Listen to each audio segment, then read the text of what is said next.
नमस्कार. कधी विचार केलाय की ब्रिटिश भारतात शिक्षणाची सुरुवात नेमकी कशी झाली? एका रुपयाच्या तरतुदीपासून ते संपूर्ण देशासाठीच्या शिक्षण योजनेपर्यंतचा हा 130 वर्षांचा प्रवास तो कसा होता? चला आज आपण याच प्रवासाचा आणि त्याच्या परिणामांचा आढावा घेऊया. हो, बरोबर ऐकलत. तब्बल 131 वर्ष एवढा मोठा काळ लागला भारतात शिक्षणाच्या कल्पनेला एका छोट्या बजेटमधनं एका देशव्यापी आराखड्यापर्यंत पोहोचायला. आणि हा प्रवास अनेक अनपेक्षित वळणांनी आणि महत्त्वाच्या बदलांनी भरलेला आहे.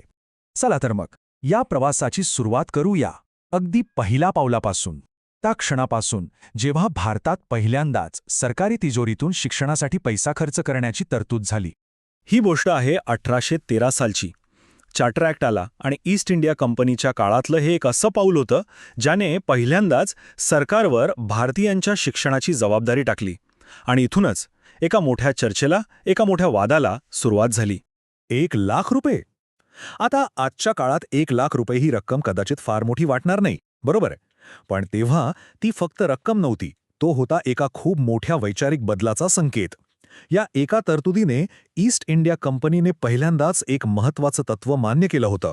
म्हणजे बघा, पहिल्यांदाच सरकारने हे अधिकृतरित्या मान्य केलं की भारतीयांच्या शिक्षणाची जबाबदारी त्यांची आहे. पण इथूनच खरा प्रश्न सुरू झाला. शिक्षण द्यायचं पण कोणतं, पाश्चात्य की पौर्वात्य?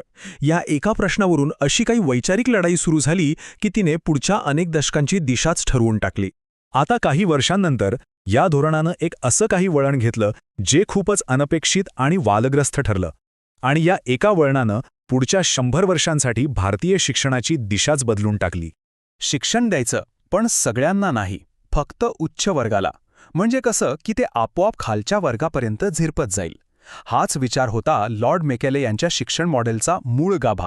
आणि याच विचाराने भारतीय शिक्षणाला एक नवी, वादग्रस्त दिशा दिली. याच सिद्धांताला म्हणतात पाझर सिद्धांत, किंवा मग इंग्रजीमध्ये डाऊनवर्ड फिल्ट्रेशन थिअरी. ही गोष्ट आहे 1835 सालची. Governor general lord William Bentinck यांच्या काळात लॉर्ड मेकाले यांनी हा सिद्धांत मांडला होता. आता हे जे पिरामिड दिसतंय ना, ते या सिद्धांताचं अगदी अचूक चित्र आहे. कल्पना खूपच सरळ होती. शिक्षण द्यायचं फक्त समाजातल्या सगळ्यात वरच्या उच्चभ्रू वर्गाला, आणि असं मानलं गेलं की त्यांच्याकडून ते आपोआपच खालच्या वर्गापर्यंत झिरपेल. आणि मग या धोरणाचा परिणाम काय झाला? तर उद्देश स्पष्ट होता. एक असा भारतीय वर्ग तयार करायचा जो रंगाने भारतीय असेल, पण त्याचे विचार, त्याची वृत्ती मात्र पूर्णपणे इंग्रज असेल. हा वर्ग मग ब्रिटिश प्रशासनासाठी कारकून म्हणून काम करेल. आणि यामुळे झालं काय, तर शिक्षण हे ज्ञान मिळवण्याचं साधन राहिलंच नाही, ते फक्त नोकरी मिळवण्याचं एक मर्यादित साधन म्हणून गेलं. पण ही झिरपण्याची कल्पना काही फार काळ टिकली नाही.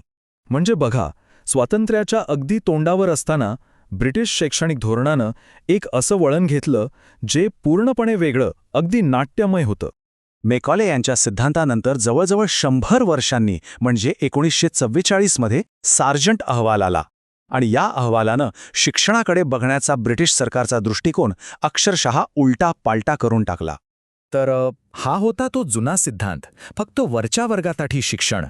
आणि मग 1944च्या सार्जंट अहवालानं समोर ठेवली ही नवी, एकदम क्रांतिकारी दृष्टी. शिक्षण फक्त उच्चभ्रूंसाठी नाही, तर प्रत्येकासाठी. हा खरंच एक खूप मोठा, आमूलाग्र बदल होता. या सार्जंट अहवालानं पहिल्यांदाच एका राष्ट्रीय शिक्षण प्रणालीची कल्पना मांडली होती. म्हणजे काय, तर 6 ते 11 वयोगटातल्या प्रत्येक मुलामुलीला मोफत आणि सक्तीचं शिक्षण. ही काही साधीसुधी शिफारस नव्हती, हे तर पाझर सिद्धांताला दिलेलं थेट आव्हान होतं. म्हणूनच सार्जंट अहवाल हे केवळ एक धोरण नव्हतं, तर ते खरं तर भविष्यातल्या भारतासाठी एक आधारभूत डॉक्युमेंट, एक ब्लूप्रिंट होतं. ही टाईमलाईन बघा, ती आपल्याला या 131 वर्षांचा प्रवासाचा सगळा सार सांगते. एका रुपयाच्या जबाबदारीनं सुरू झालेला हा प्रवास मधल्या काळात उच्चभ्रू वर्गावर केंद्रित झाला आणि शेवटी सर्वांसाठी शिक्षण या एका व्यापक दूरदृष्टीपर्यंत येऊन पोचला. आता गंमत म्हणजे सार्जंट अहवाल त्या काळात पूर्णपणे लागू झाला नाही, तरीही त्याचं महत्त्व अजिबात कमी होत नाही.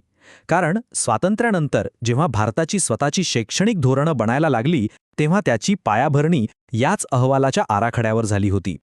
तर या सगळ्या चर्चेतून एक महत्त्वाचा प्रश्न नक्कीच उभा राहतो.